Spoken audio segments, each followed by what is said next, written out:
شاید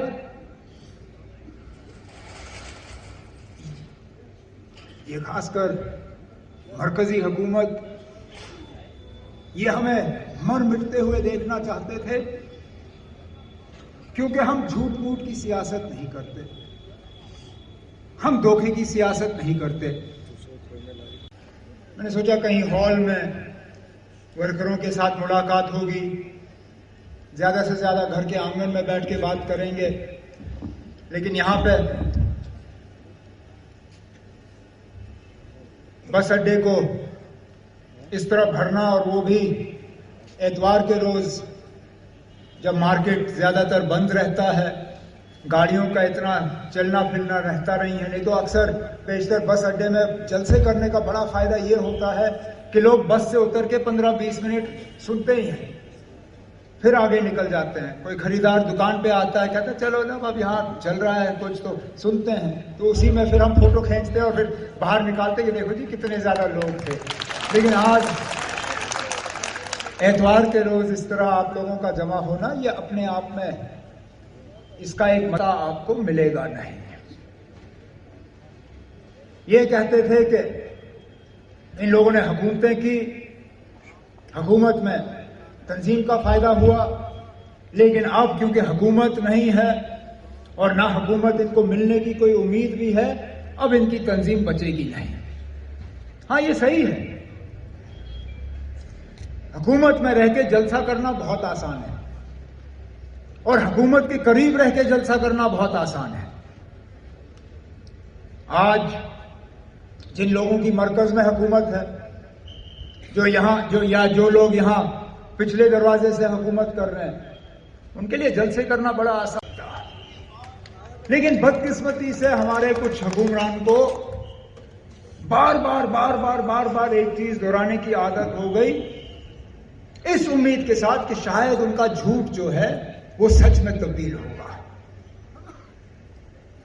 5 اگست 2019 جب یہاں جموں کشمیر کی خصوصی پوزیشن کو ختم کیا گیا، جموں کشمیر ریاست کو ختم کیا، جموں کشمیر ریاست کے 2 حصے ہوئے اور دونوں کو یوٹی کا درجہ دیا گیا، تو طرح طرح کے اس وقت وجوہات دیے گئے کہ کیوں ایسا قدم اٹھانا ان کے لیے ضروری تھا۔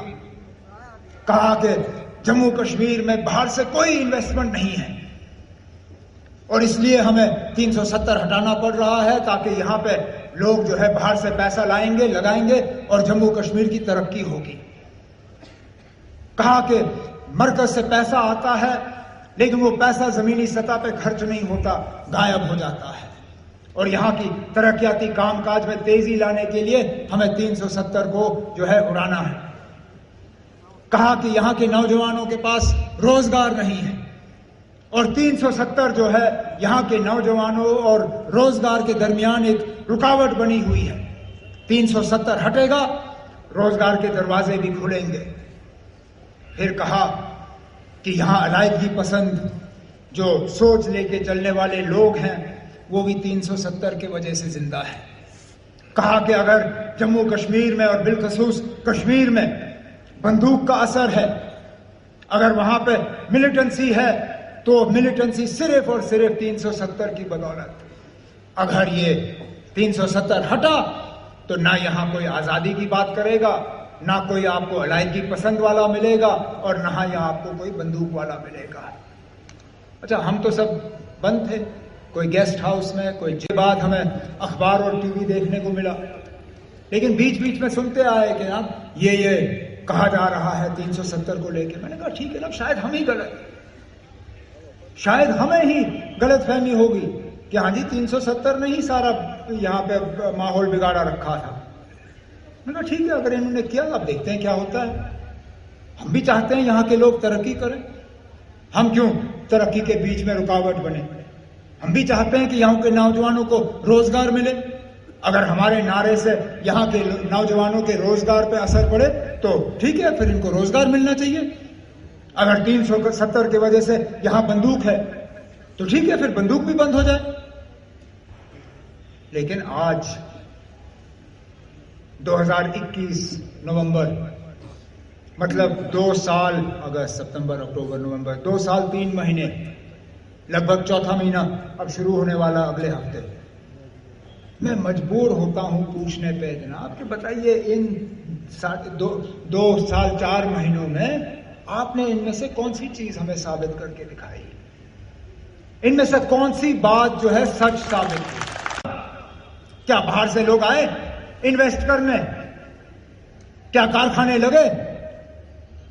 کیا باہر کے ہوٹل کے مالک آئے اور انہوں نے کہا کہ ہاں جی اب میں ڈوڈا میں ہوٹل بناؤں گا، اب میں کشتواڑ میں ہوٹل بناؤں گا، اب میں یہ بگلیہار کا جو یہ جھیل ہے اس کے کنارے ٹورزم کا ایک ولیج بناؤں گا؟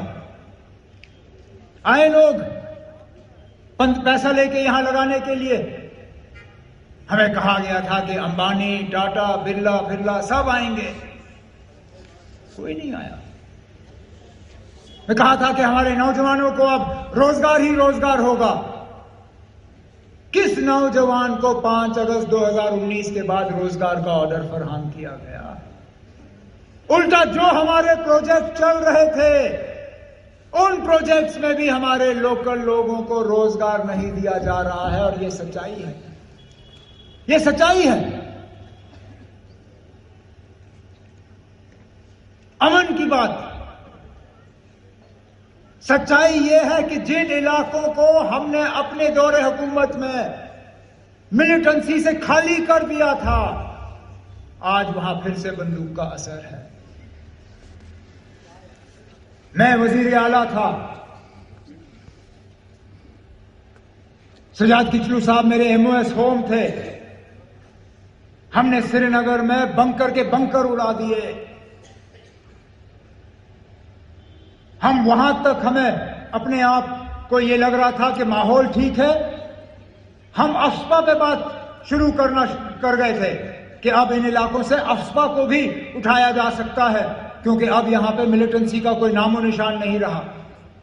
آج دیکھیے نا، سری نگر کا کوئی کونا جو ہے وہاں کوئی انسان اپنے آپ کو محفوظ نہیں سمجھتا. سری نگر، باقی علاقوں کی تو دور کی بات ہے.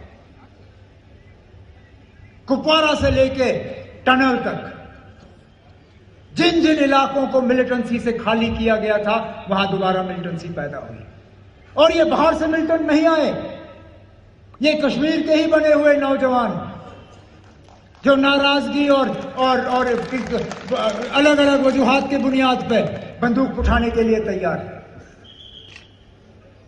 پچھلے دنوں جو سری نگر میں 3 مارے گئے، ان میں سے ایک ایسا تھا جس نے 2019 میں بندوق اٹھائی. مطلب 5 اگست کے بعد. تو ہمیں تو کہا گیا تھا کہ 5 اگست اور 370 کے جانے کے بعد تو کوئی ملیٹنٹ ہی نہیں بنے گا، لیکن آج بھی بن رہے ہیں. تو پھر یہ جھوٹ کس کام کا؟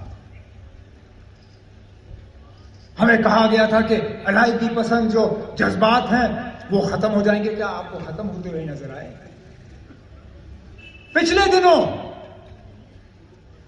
پچھلے جمعہ کو حیدر پورہ کے اس واقعہ کے بعد علیحدگی پسند لوگوں نے ہڑتال کی کال دی. ایک بھی دکان سری نگر میں ہمیں کھلی نظر نہیں آئی، ایک بھی دکان نہیں. تو پھر یہ جھوٹ کس کام کے؟ زور سے بولو، جیت ہماری، جیت ہماری. شیر کشمیر کا نعرہ تھا. یقین کیا گیا ہے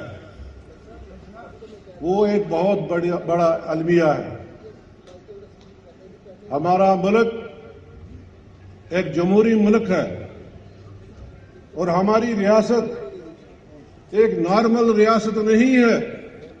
چاہے وہ شیر بھی مرا ہو، کوئی خطرناک سے خطرناک جانور ہو،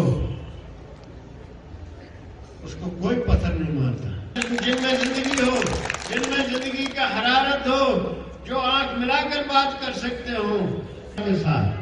میں آپ سے اور اپنے قائد کے درمیان زیادہ وقت نہیں رہنا. یہ کچھ مقامی مسائل تھے، میں نے اپنے قائد کے سامنے ان کا سے گزارش کرتا ہوں تشریف لائیں اور مختصر طور پر. علی محمد ساگر صاحب عزت میں آپ جناب